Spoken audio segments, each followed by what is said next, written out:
Hey guys, welcome back to my YouTube channel. तो आज हम पोथ्सी सीरीज को फिर से कंटिन्यू करने जा रहे हैं। तो जैसे कि हमने प्रीवियस एपिसोड में देखा था, गाँव बोल रहा होता है कि तुम्हें पता नहीं है, पर जो 7 माउंटेन मीट है वो रैलम के ऊपर डिपेंड नहीं करती है। जीतने के लिए सबसे ज्यादा इंपॉर्टेंट चीज ये है कि तुम्हारा जो ट्रू मीनिंग ऑफ डाओ उसमें तुम कितने ज्यादा मास्टर हो। तो एपिसोड नंबर 629 की स्टार्टिंग होती है। गाँव बोल रहा होता है लूजेंग को, अगर हम जीत जाएंगे तो सभी को फिंगर की टिप जितने साइज का साउल क्रिस्टल मिलेगा, और साथ में जो लॉर्ड हाइची है वो हमें अवार्ड देंगे बेस्ट डिसिपल का, शेड फिनिक्स स्वॉर्ड के साथ। ऐसा बोला जाता है कि वो जो स्वॉर्ड है वो शेड स्टोन से बनाई गई है। लुजंग सोच रहे होते हैं शेड स्टोन जो सू फैमिली थी वो शायद स्वॉर्ड को सोल्यूशन में बदल सकते हैं बाद में। गाओ बोल रहा होता है कि जो 7 माउंटेन मीटिंग है वो 3 दिन में आने वाली है, बताओ क्या प्लान है तुम्हारा। लुजंग बोलता है अगर ऐसी बात है तो मैं भी ज्वाइन करूंगा सीनियर ब्रदर। फिर ऐसे में थोड़े टाइम बाद का सीन दिखाया जाता है हर्ट फ्लो स्पोर्ट्स एक्ट का। लुजंग बैठा होता है, सोच रहा होता है हेवन और अर्थ इटर्नल है, मतलब वो एक तरीके से डिसाइफर करने की कोशिश कर रहा होता है, सोच रहा होता है मैं फील कर पा रहा हूँ कि एक शार्प स्वॉर्ड लाइट मेरे सर के ऊपर बन रही है। लास्ट टाइम न्यानर जो था वो ऑलमोस्ट उसकी साउल चली गई थी उसकी बॉडी को छोड़ के, जब वो संस्कृत को डिसाइफर करने की कोशिश कर रहा था। मैं तो ऐसे रिसाइट नहीं कर पा रहा हूँ, सिर्फ 50 कैरेक्टर्स पढ़े मैंने अभी तक, और जो ये स्वॉर्ड की लाइट है ये मेरे सर को तोड़ने की कोशिश कर रही है। क्या इसका मतलब जो मेरी कॉम्प्रिहेंशन है उसका तरीका गलत है क्या? ये जो संस्कृत है ये originally true meaning of eternal sword को फॉलो करते हैं। शायद पहले मैं उन्हें रिसाइट करूं, चलो ट्राई करते हैं। हमें कुछ टाइम के बाद का सीन दिखाया जाता है। लुजंग ऐसे बोल रहा होता है हर चीजों की मिस्ट्री जो ट्रेजर है अच्छे लोगों का वर्च, मतलब एक तरीके से डिसाइफर ही करने की कोशिश कर रहा होता है, सोच रहा होता है जैसे मैंने सोचा था। जो स्वॉर्ड लाइट है वो इस टाइम पे नहीं आई। मैं फील कर पा रहा हूँ कि एक वोर्टेक्स मेरे सर के अंदर बन रहा है और ये काफी ज्यादा मुझे शांति दे रहा है। जितना ज्यादा मैं रिसाइट कर रहा हूँ उतना ज्यादा ये वोर्टेक्स बनता जा रहा है और ग्रो करता जा रहा है। फिर हमें 3 दिन बाद का सीन दिखाई देता है। लुजंग सोच रहा होता है ये वोर्टेक्स मेरी बॉडी के अंदर लिविंग थिंग की तरह मूव कर पा रहा है, पर मैं अभी पता नहीं लगा पा रहा हूँ कि इसका यूज क्या है। चलो भूल जाते हैं, मुझे पहले 7 माउंटेन मीटिंग में जाना पड़ेगा।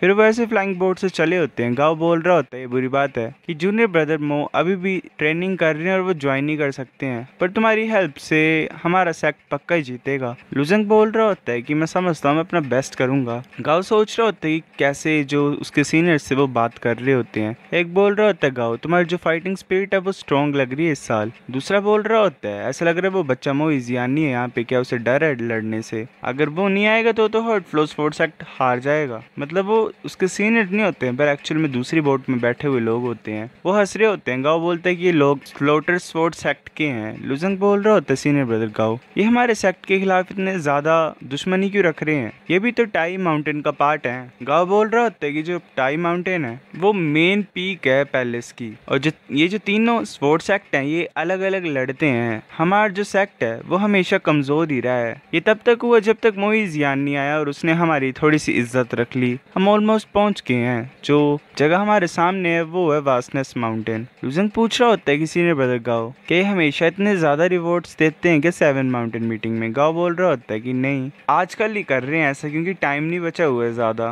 ये जो सुपर पावर्स हैं ये तो देखने से ऐसे शांति भरे लग रहे हैं पर इनका रिलेशनशिप कुछ ज्यादा ही कमजोर है। अगर कुछ अनएक्सपेक्टेड सी चीज हो जाएगी तो पूरा मदरवर्ल्ड लड़ाई में पड़ जाएगा, बहुत ज्यादा खतरनाक वॉर होगी। तो हम एक तरीके से स्ट्रॉन्ग बनने के लिए एनकरेज करने के लिए जो रिवॉर्ड्स हैं वो भी बढ़ाए गए हैं। तभी स्लोटसवुड माउंटेन के होते हैं वो बोल रहे होते हैं कि जो ग्रैंड प्राइज है वो हमारा ही होगा, हम ऑलमोस्ट पहुंच गए, चलो अपनी स्ट्रेंथ दिखाते हैं इन्हें, हम पक्का ही जीतेंगे। लुजंग बोल रहा होता है इतने घमंडी तरीके से क्यों बोल रहे हैं? तभी हर्ट फ्लो स्पोर्ट्स एक्ट का डिसिपल जूमो वहां पे आता है। जू बोल रहा होता है ये सेक्ट में काफी से लंबे टाइम से दबे हुए थे इसलिए ऐसी हरकतें कर रहे हैं। Heart flow sports act talent को ज्यादा वैल्यू देता है और सब शांति से प्यार से कल्टीवेट करते हैं, पर जो स्लोटर स्पोर्ट्स एक्ट और एब्सोल्यूट अरे स्पोर्ट्स एक्ट है वो काफी ज्यादा डिफरेंट है। वहाँ पे काफी ज्यादा स्ट्रिक्ट सा माहौल है। लुजंग सोच रहा होता है मैं ही सोच रहा हूँ कि कितने ज्यादा स्ट्रॉन्ग होंगे वो। फिर हमें आधे घंटे के बाद का सीन दिखाया था 7 माउंटेन मीटिंग का। हमें क्यूकोंग दिखाई देता है अजर माउंटेन का। वो बोल रहा होता है ब्रदर गाओ तुम आगे हो, वो बच्चा का मोइजियन मैं उसे देख नहीं पा रहा हूँ। गाओ बोल रहा होता है ब्रदर क्यू जूनियर ब्रदर मो जो है वो ट्रेनिंग कर रहे हैं और वो इस बार 7 माउंटेन मीटिंग में पार्टिसिपेट नहीं कर पाएंगे। कॉन्ग बोल रहा होता है कि ट्रेनिंग कर रहा है? सच्ची सच बताओ, या फिर ये बात है कि उसे डर है कि वो सेकंड टाइम नहीं जीत पाएगा? गाओ बैठ जाता है और बोलते हैं कि इग्नोर करो इन्हें, चलो हम बैठ जाते हैं, जो एरिया हमारे लिए है। वो सब बैठ जाते हैं। लुजंग बोल रहा होता है कि सीट सामने खाली क्यों है? गाओ बोल रहा होता है डायरेक्ट डिसेंडेंट्स के लिए है, हर एक माउंटेन के। वो किसी भी सेक्ट के नहीं है, पर उनका जो स्टेटस है वो स्पेशल है। लुजंग सोच रहा होता है डायरेक्ट डिसेंडेंट, मैं यही सोच रहा हूँ कि लिंग शुआंग आज आएगी कि नहीं। हमें फेंगी दिखाई देती है जो कि डॉटर होती है ईस्टर्न एम्परर टाई की, वहाँ पे आ रही होती है। लुजंग बोलते हैं कौन है? गाओ बोल रहा होता है फेंगी है, ये यंगेस्ट डॉटर है ईस्टर्न माउंटेन टाई की, ये एक लेजिटमेट प्रिंसेस है वन स्काई पैलेस की। ऐसा बोला जाता है कि अभी अभी डिवाइन नेस्ट से आई हुई है। लुजंग बोल रहा होता है कि divine nest golden crow clan की टेरिटरी नहीं है। बाकी सभी प्रिंसेस को ग्रीट कर रहे होते हैं। लुजंग बोलता है और सेकंड कौन है? गाओ बोल रहा होता है तुम्हें पता नहीं होगा ब्रदर लुगो, पर जो ईस्टर्न एम्परर टाई है और एम्परर जून है वो काफी ज्यादा क्लोज थे। थोड़े टाइम बाद ही उनकी थोड़े रिलेशनशिप अच्छे नहीं रहे हैं, उन्हें छोड़ो।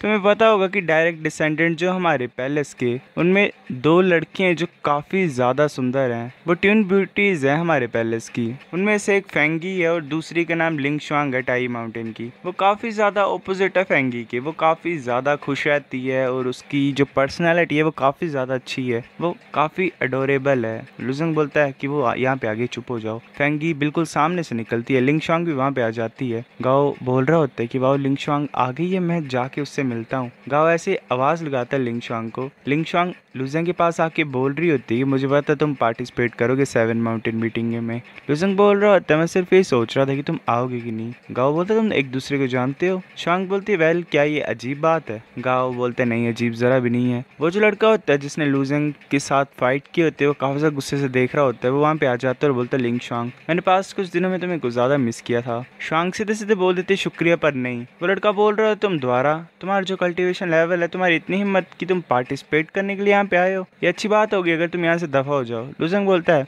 अगर मैं आना चाहूँ तो इससे क्या मतलब है तुम्हारा? वो जो इंसान होता है वो अपनी स्वॉर्ड को निकाल के बोल रहा होता है कि तुम्हें कुछ भी पता नहीं है चीजों का। एक डिस्पेल बोल रहा होता है ये स्वॉर्ड ऐसा देखने से तो मिस्टीरियस टाइप स्पिरिट ट्राइनिटी लग रही है। दूसरा बोल रहा होता है कि ये जो जू है इसका other show token blood hand नहीं था। तीसरा बोल रहा होता है मैंने सुना है कि इसने ये जो अदर शो टोकन है टेम्पल से पाया हुआ है। तभी जो एक थ्रेड सी आती है वो स्वॉर्ड को पकड़ लेती है और उस इंसान के हाथ से उस स्वॉर्ड को छुड़ा देती है। वो लिंगजी होती है स्वॉर्ड टॉम की, वो बोल रही होती है कि सभी 7 माउंटेन मीटिंग है वो अभी स्टार्ट नहीं हुई है, अपनी फाइटिंग को बचा के रखो गेम में बाद यूज करने के लिए। इंसान बोल रहा होता है कि सभी को दिखाऊंगा मैं कि तुम्हें कैसे एलिमिनेट करता हूँ। वो चला जाता है वहां से। लुजंग लिंगजी की तरफ देख के सोच रहा होता है कि इसका ओरा तो बिल्कुल सेम टू सेम है उन फीमेल डीमन से जो कि डिवाइन लेयर की थी। लुजंग बोलता है कौन है? जाशांग बोल रही होती है लिंगजी है लैंड ऑफ स्वॉर्ड ग्रीफ से। जो क्योटिक स्वॉर्ड सेल में पहुंच जाते हैं वो लैंड ऑफ स्वॉर्ड ग्रीफ में एंटर करते हैं। जब हम लस्ट वर्ल्ड से ब्रेक थ्रू करेंगे और डिजायर वर्ल्ड में पहुंचेगी हम भी ज्वाइन कर सकते हैं उसे। स्लोटर स्वॉर्ड सेक्ट का सेंघाओ देख रहा होता है लुजंग वगैरह की तरफ और सोच रहा होता है कि बिना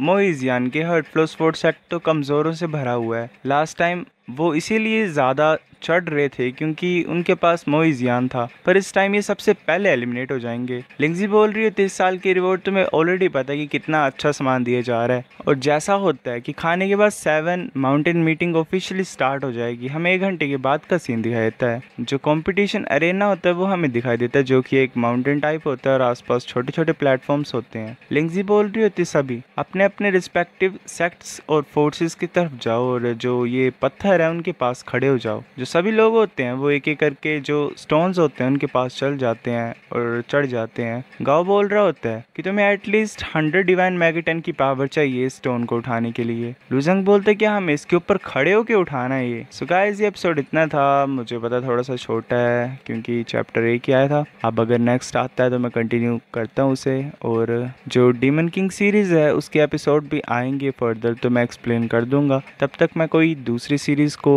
चूज करता हूँ और उसे एक्सप्लेन करता हूँ। वेट करो आप और जितना लाइक हो सके उतना लाइक कर दो। मिलते हैं आपसे कुछ दिनों में, तब तक के लिए बाय।